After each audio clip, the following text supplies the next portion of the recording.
Yo, what's going on, guys? It's Tim Colleague coming to another video. Today, some more VGC 17 battles on the battle spot. It's been a while since I've uploaded, but it's still using this Braviary team, and nothing's changed. Haven't made any changes to it. Just haven't gotten around to doing any battle. So we're just gonna go ahead and get into this first one right here.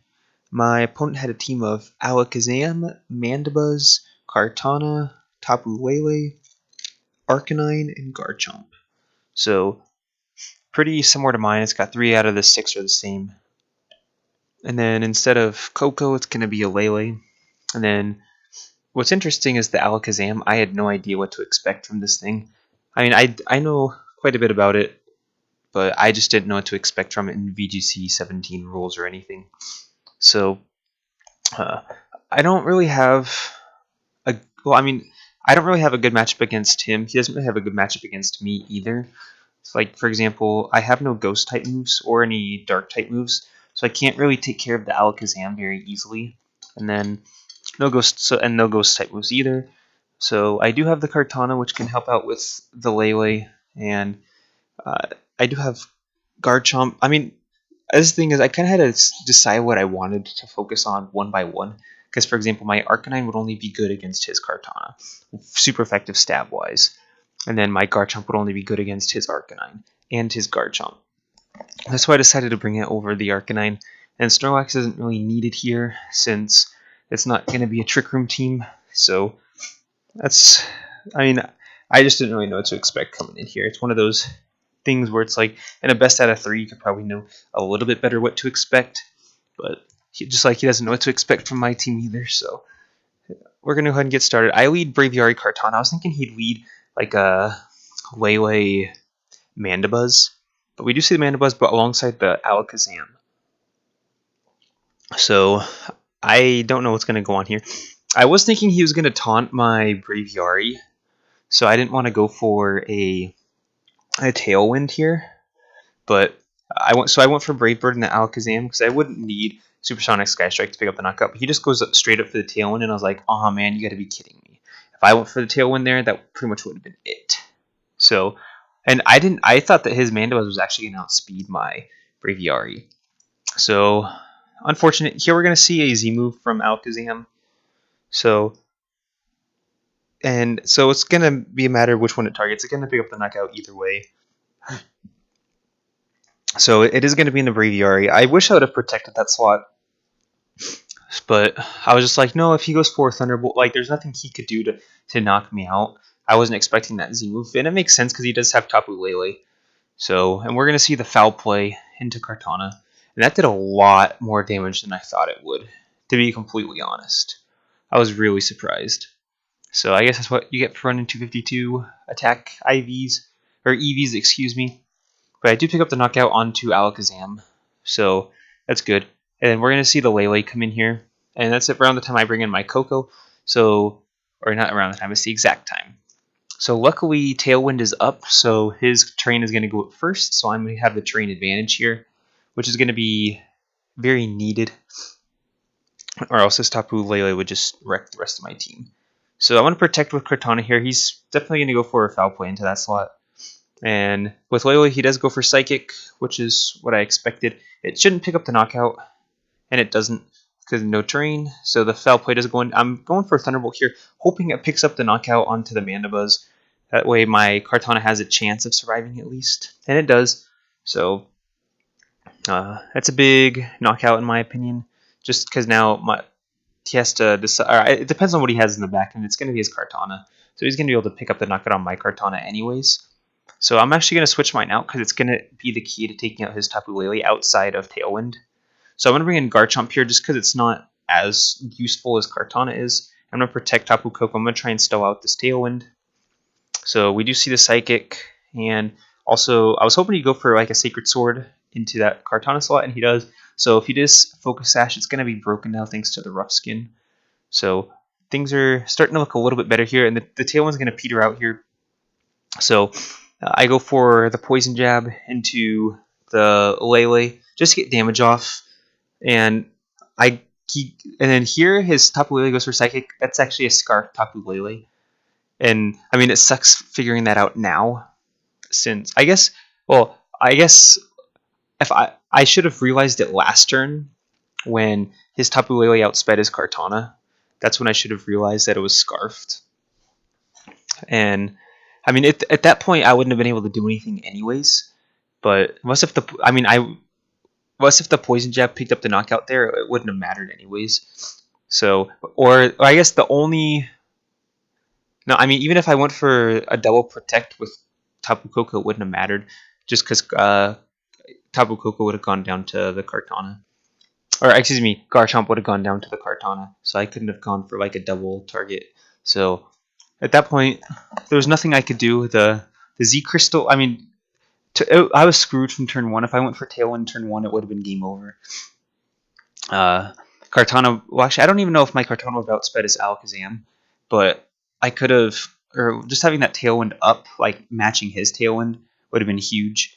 So, and then the Z Crystal into my Braviary.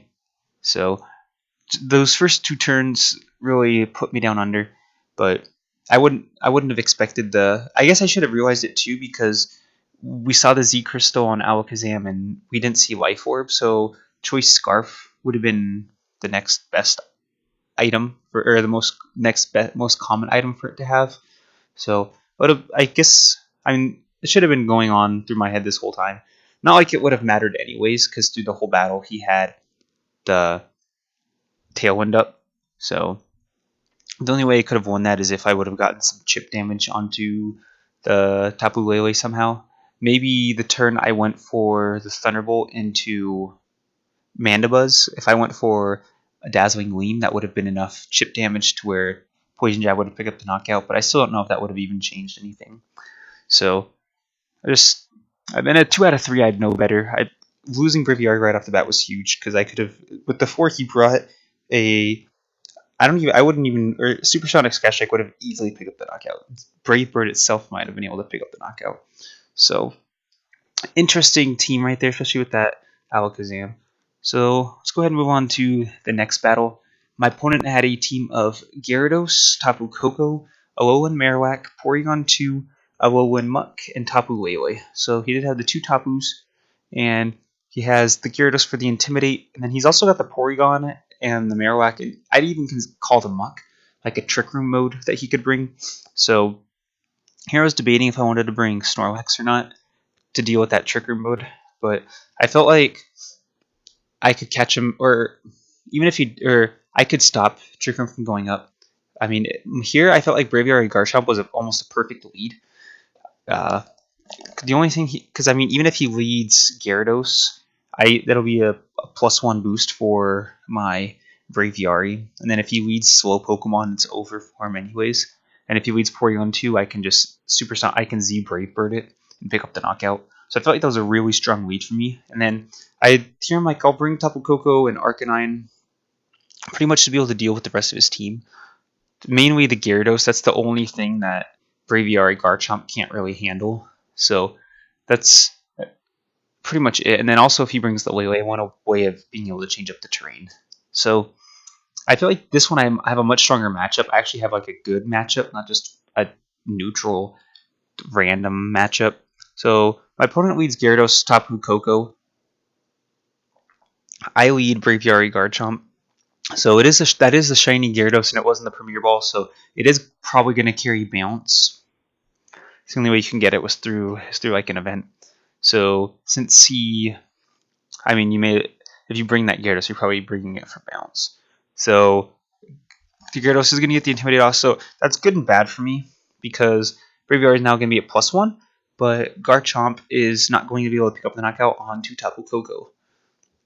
So he's going to switch out his Gyarados right away, probably because he wanted to get up, or he's probably predicting actually, I don't really know what he was predicting. But I go for Protect here, predicting the Thunderbolt, and I get the Earthquake off here. He's probably like, oh crap. So you're going to see it does almost nothing to Porygon 2, but it's almost going to pick up the knockout on Tapu Koko.